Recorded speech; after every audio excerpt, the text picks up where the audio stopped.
সন্ধ্যাবেলা gallery check করতে করতে দেখি আমার একটা স্পেশাল দিনের ভিডিও আমি তোমাদের সাথে পোস্ট করিনি, তাই জন্য বসে পড়লাম এডিট করতে।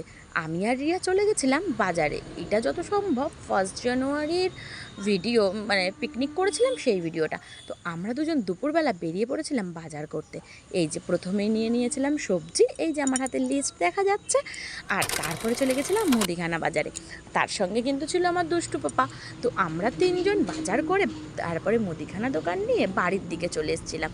আর তোমাদেরকে একটু দেখাচ্ছিলাম, দেখো আমরা 2 ব্যাগ বাজার করেছি।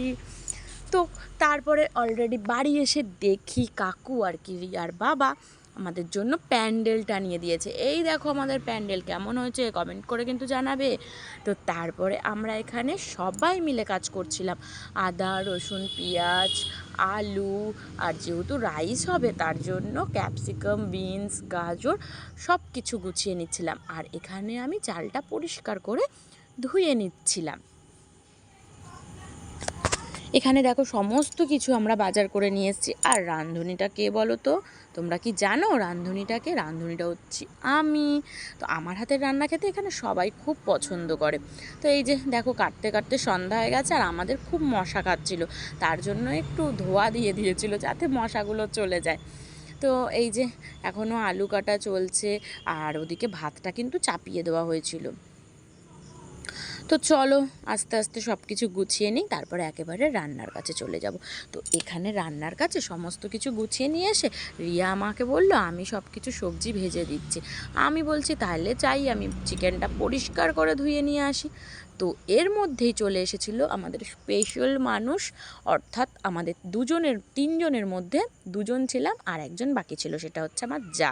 ও বেড়াতে গেছিলো, ওকে তো আসতেই হবে। আমরা দুজন পিকনিক করবো আর ও করবে না তা তো হতে পারে না। তার জন্য সন্ধ্যার মধ্যেই চলে এসেছিল। আর অনেক দিনের পুরনো গল্প, দুদিন বাড়ি ছিল না, তো তাই জন্য সেই গল্পগুলোই এখন চিকেন ধুতে ধুতে আমরা করছিলাম। আমাদের মুখের কথার ভাব দেখে নিশ্চয়ই তোমরা বুঝতে পারছো যে আমরা কত গল্প করছিলাম।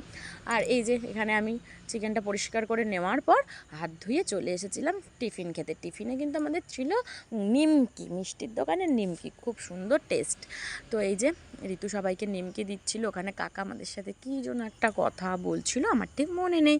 তারপর আমি এনাদের দায়িত্বটা দিয়েছিলাম যে আমি সব কিছু রেডি করে দিয়েছি, তোমরা এটা মিক্স করো, ততক্ষণ আমি চিকেনটা দেখতে থাকি। তো অলরেডি ওরা ওটা কাজটা ঠিকঠাকভাবেই করছিল, আর সবাই আমাদের সাথে সাথে একসাথে আমরা কাজ করেছি, সবাই মানে আমাদের একসাথে হেল্প করে দিয়েছে। আর এখানে দেখো অলরেডি আমার চিকেনটা ফুটছে, দারুণ টেস্ট হয়েছিল, কি বলবো। আমি এতদিনে যা রাইস আর চিকেন করেছি সব থেকে মারাত্মক টেস্ট হয়েছিল কিন্তু ওই দিন। এখানে দেখো পিকনিকের সবাই খেতে বসে গেছে, ওখানে আমার দুষ্টু বুড়োও কিন্তু পিকনিক করছে, সেও খাচ্ছে, আর আমি করছিলাম দেওয়া থোয়া। তো এই ব্যাচটা ওঠার পর আমরা খেতে বসবো। এখানে দেখো ভাই, অঙ্কন ভাই খেতে বসেছে, আর এবার আমরা 3 সঙ্গী খেতে বসে পড়েছি। এখানে রিয়া বেবি এখন বলবে রান্নাটা কেমন হয়েছে। তো সবার কাছে দারুণ টেস্ট লেগেছিল, দারুণ, মানে তুলনা নেই কোনো রান্নার, এমনই একটা টেস্ট মুখে আজও লেগে আছে। আর দেখো ওর পর ঋতু, তার নাকি খুব লজ্জা করছিল, হাসি পাচ্ছিল, তাই সে একদমই মুখ দেখাতে বাধ্য ছিল না। আর আমি মনে হয় কারোর সাথে একটা ফোনে কথা বলছিলাম। কি তুমি কি আমার ভিডিওটা দেখছো? মনে করতে পারবে আমি কার সাথে কথা বলছিলাম?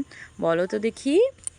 আচ্ছা আমিই বলে দিচ্ছি, মনে পড়ে পপিদি আমি কি বলছিলাম তোমাকে? হ্যাঁ, আচ্ছা যদি তোমার মনে থাকে তুমি আমাকে কিন্তু কমেন্ট করে জানাবে তোমার সাথে আমার কী কথা হচ্ছিল। তো চলো তারপরে খাওয়া দাওয়া কমপ্লিট করে সব কিছু গুছিয়ে রেখে বাড়ি যাব। অনেকই রাত হয়ে গেছিলো, প্রায় 9:30 বেজে গেছিলো। তো এই যে সবার খাওয়া দাওয়া কমপ্লিট হয়ে গেছে, এখন রিয়া বেবিকে টাটা করব, কারণ বেবি তো আবার শ্বশুর বাড়ি চলে যাবো, এখন তো আর আমরা চাইলেই একসাথে থাকতে পারি না। তো তার জন্য দেখো দেখো আমাদের কত ভালোবাসা। তো চলো তোমাদেরকে দেখিয়ে দিই মেনুতে কি কি হয়েছিল। এখানে ছিল স্যালাড, তারপরে ছিল মিষ্টি, আর ছিল চিকেন একেবারে লাল লাল কষা কষা, আর ছিল রাইস। তো আশা করি আমার ভিডিওটা তোমাদের ভালো লেগেছে। তো ভালো লাগলে একটা লাইক কমেন্ট শেয়ার করে দিও। আর আমাদের বন্ধুত্বটা ঠিক এমনই থাকবে, এরকম তোমরা আমাদের তিনজনের আরও নতুন নতুন অনেক ভিডিও পাবে, কিন্তু একটু লেট হবে, বেবি যেহেতু শ্বশুরবাড়ি। Tata bye bye.